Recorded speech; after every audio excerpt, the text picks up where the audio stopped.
হাবিল কাবিল প্রশ্ন করে হাওয়া আদমকে, তোমরা মোদের বাপ মা তোমাদের মা বাপকে।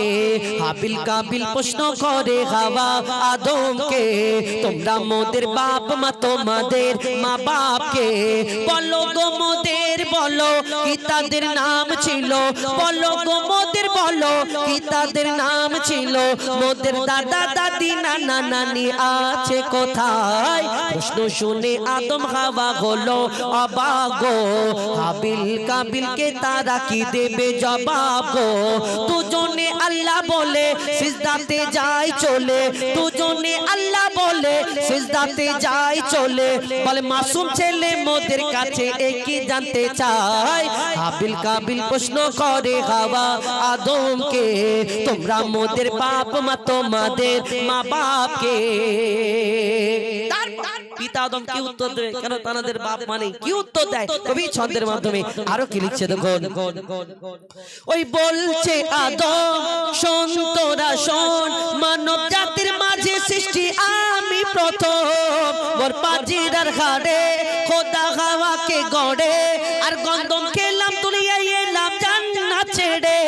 মোদের কেউ জন্ম দেয়নি মোর মায়েরই দুধ খাইনি, মোদের কেউ জন্ম দেয়নি মোর মায়েরই দুধ খাইনি। পাইনি মোরা মা বাপের ভালোবাসা, মোদের নেই বাবা মোরা এতিম দুজনা। মা বাপ কি মোদের জানা হলো না, দুজনে এতিম মিসকিন নেই মোদের মা বাপের ঋণ। দুজনে এতিম মিসকিন নেই মোদের মা বাপের ঋণ। তাই মানব জাতির পিতা মাতা মোরা দুজনা। হাবিল কাবিল প্রশ্ন করে হাওয়া আদমকে, তোমরা মোদের বাপ মা তোমাদের মা বাপকে। আল্লাহ মাটির আদমকে সৃষ্টি করার পরে আল্লাহ ফারিস্তাদের হুকুম দিলে, আমার ফারিস্তারা তোমরা এই মাটির আদমটাকে সিজদা করে নাও। আল্লাহর হুকুমে সকলে সিজদা করে নিল, একমাত্র একটা ফারিস্তা সিজদা করলো না, সেই যার নাম হলো আজাজিল, যাকে ফারিস্তাদের সর্দার বলা হতো। ওগো এই আজাজিলটা কে? এই দুনিয়াতে যে আমরা ইবলিস শয়তান, যাকে ইবলিস শয়তান শয়তান ধোঁকা দেয়, এই ইবলিস হলো আজাজিল ছিল। কিন্তু এই আজাজিলটা কে ছিল? তার আগে আল্লাহ কি ফারিস্তা বানিয়েছিল? না। যেমন আমাকে আপনাকে আল্লাহ আদম জাতকে সৃষ্টি করেছেন আল্লাহর ইবাদত করার জন্য, তেমন এই দুনিয়াতে আমাদের সৃষ্টির আগে আল্লাহ একটা জিন জাত সৃষ্টি করলো আল্লাহর ইবাদতের জন্য। কিন্তু সেই জিন জাতটা আল্লাহর এত নাফরমানি করতে লাগলো, আল্লাহ ফারিস্তাদের বলল জিন জাতটাকে ধ্বংস করে দাও। আর তাদের মধ্যে এই একটা ছোট্ট বাচ্চা খালি বেঁচে রয়ে গেল, বাদ বাকি সব ধ্বংস হয়ে গেল। এই বাচ্চাটাকে ফারিস্তারা লালন পালন করতে লাগলো, লালন পালন করতে করতে করতে করতে কম বেশি 6 লক্ষ বছর ধরে সেই বাচ্চাটা ইবাদত করলো। করার পরে যার নাম হলো আজাজিল, যাকে ফারিস্তাদের সর্দার বলা হতো। কিন্তু এই যখন তার মনেতে একটু অহংকার, আমি জিন জাত, আমি আগুনের সৃষ্টিত, আর আমি মাটির পুতুলকে সিজদা করব, এটা কেমন করে হয়? অর্থাৎ তার মনেতে অহংকার। এই দুনিয়াতে আমরা আদম জাত হয়ে আমরা অহংকার করি না।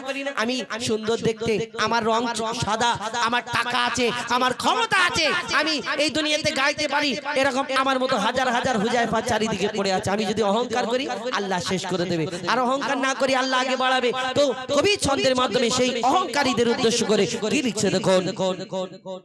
নিয়ে কাদা মাটি ধুল খোদা গড়ল পুতুল, নিয়ে কাদা মাটি ধুল খোদা গড়ল পুতুল। সে পুতুলে দিল নূরে মুহাম্মদ রাসূল। পুতুল নড়ে চড়ে আবার সিজদা করে, সারা কায়নাতের জ্ঞান খোদা দিল যে তারে। জিবরিল আমিনকে ধরে আজাজিল দুঃখ করে, জিবরিল আমিনকে ধরে আজাজিল দুঃখ করে।